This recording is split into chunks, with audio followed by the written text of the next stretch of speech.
So I got back from Florida yesterday, spoke at the Florida Beekeepers. Tina O'Brien had me down there. It was a great weekend. I learned a whole lot more than I taught, I'll tell you that.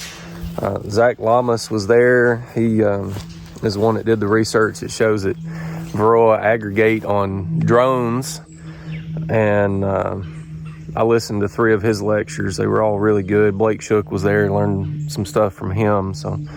And met Frank Rinkovich at the USDA Bee Lab in Baton Rouge, and ate lunch with him and Zach outside. Leaned up against the wall and asked them a lot of questions about Varroa and IPM and breeding resistance and all this stuff. It's really interesting. One thing I'd learned is that you have these reservoir colonies with high mite loads.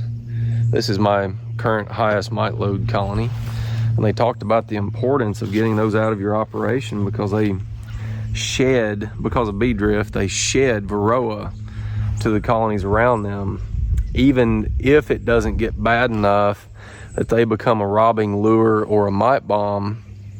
If they don't just totally collapse, just because they've got a higher mite load, they shed Varroa and infect other colonies. That's really got me thinking about testing methodology to implement IPM on a per hive basis across an operation. I think what I'm doing really makes sense. I do, especially when you add in the aggregation behavior of Varroa. Varroa aren't evenly distributed across the bees inside the hive. You'll find multiple Varroa on single bees, and it's usually drones between 2 and 5 days old. So if you're doing mite washes and your sample happens to have more of those bees, you're going to think you've got a really high mite load, even if you don't. And if your sample happens to not have some of those bees, you're going to think you've got a really low mite load when you don't. So shooting OAV across the entire colony, I think, forces a bigger mite drop. You've just got a bigger sample, and you're going to get some of that uncertainty out of there. You can see we're actually going to get some fall colors this year. We had a wet enough summer that oftentimes we're so dry in July and August that the leaves just turn brown and then fall off. But this year we're getting some fall colors. It's really pretty so far. I've had formic on this hive, 1 pad of formic on this hive for 5 days now. I want to see what my mite drop looks like.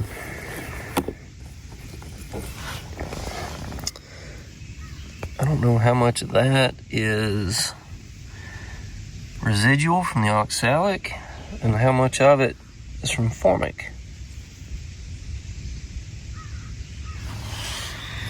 That's a lot, though. So make sure they're alive. It's about 50 degrees today, so nobody's doing anything. I don't have a veil on, but I should be able to tell pretty quickly if they are alive.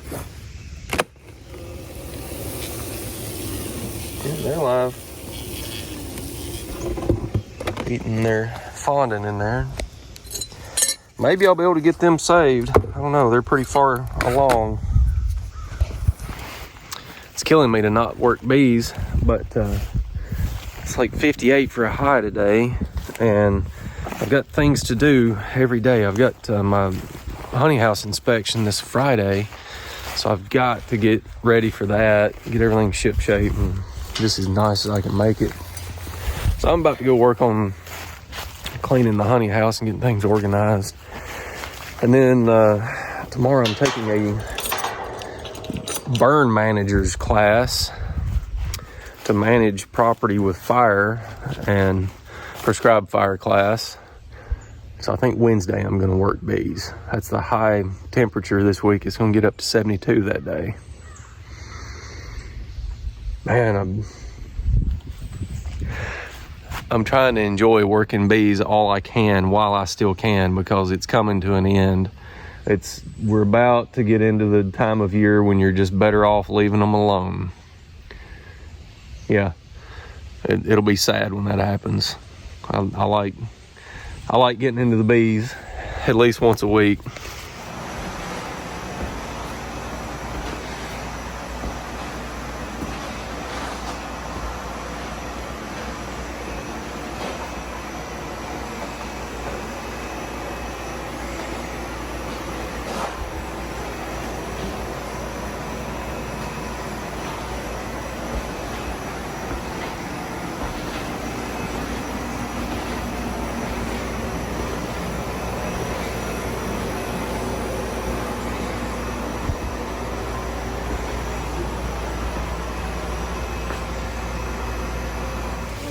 This little nuke's looking pretty good. They've not taken all of their syrup.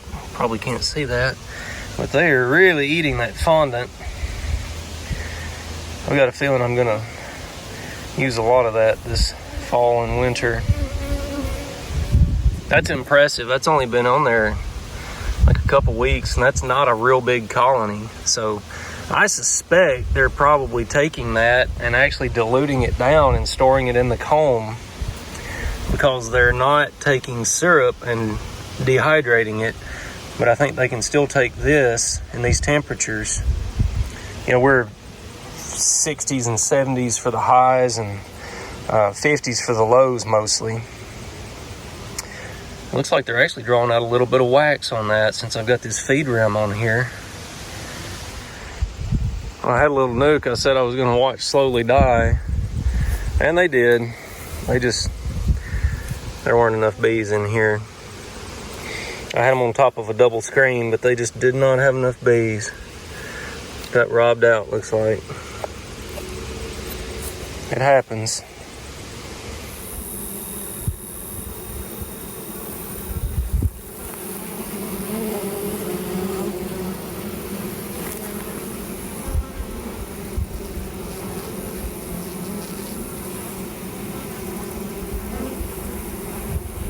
It's a Thursday evening. It's about 6 o'clock.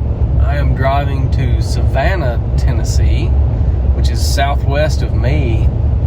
It's an hour and 40 minutes from my house. I have never been down through here before. It's really beautiful country. If I live in a rural area, I would say this is much more rural than where I live. So if Nashville ever, I told my wife that if Nashville ever encroaches on where we live, we can move down here. There would be fewer people. October ended up being a really busy month, not for bee work, but for everything else, it seems. I've had several speaking engagements and 2 out-of-state trips now. I'm going to New Mexico on an elk hunt, not this weekend, but next. I wasn't expecting to go, but my brother and my best friend are going, and I'm tagging along. So, went to Orlando last weekend, and then tomorrow, I'm going to speak tonight, and then tomorrow is my state inspection of my honey house. And then next week I'm leaving to go out of state again. That's a lot of travel for somebody that doesn't like to leave home.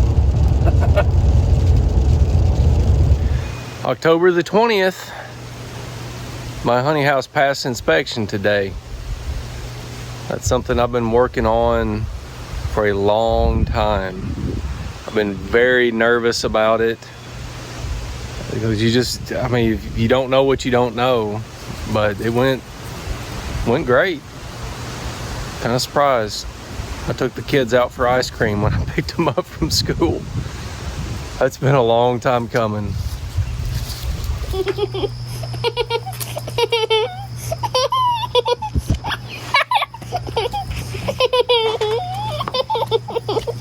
Don't let the dogs lick you in the face.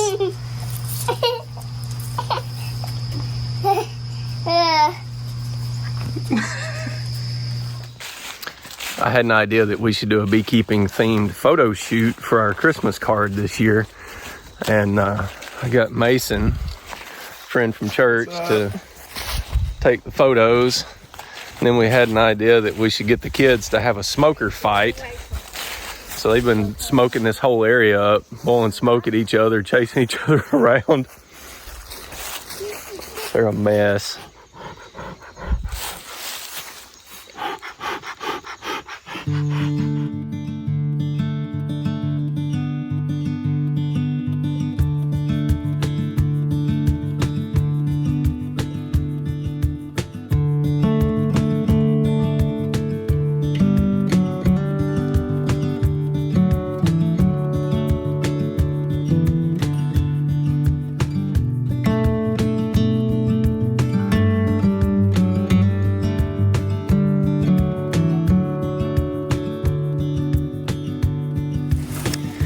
So I don't know what kind of mite kill I'm gonna get with Formic on this hive. I did one pad because we had warm weather the day or two after I put the first one on.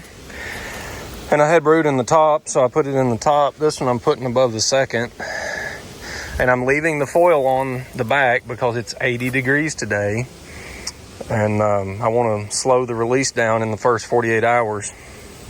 So we'll see how this goes. I don't know if I'll get them sorted out or not. I'm gonna keep feeding them and probably do some more OAV in another 10 days when this comes off. I think this hive is still gonna have mites in it. I think it's still gonna have too many mites in it, but we'll see.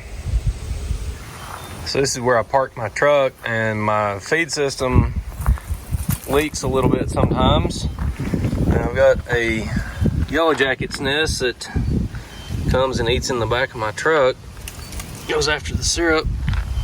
So I made a yellow jacket trap.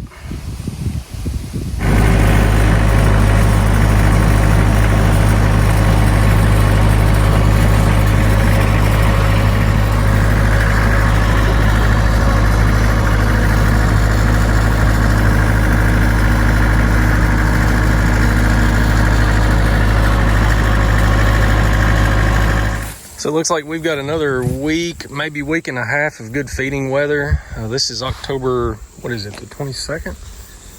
23rd. October 23rd, we've got a cold front coming in on the 30th. But until then, it's gonna be nearly 80 degrees every day. And hives have started to flip the switch. These little nukes that have been putting everything they could into brood, I've been feeding them every week, week and a half for a long time, it seems like. And they have just started getting heavy. So they've shut down the brood rearing and they're putting on weight. I think that may be the last gallon I need to give them. They might need a little bit more. I'll have some I'll have to watch and get fawning on them. This hive has been consistently lightweight. Feed with an exclamation point. They were really light. All of a sudden it's like magic, they're heavy. They've taken that feed and stored it. I think they've got their winter nest established and they're ready to settle into cold weather. The season is coming to a close quickly.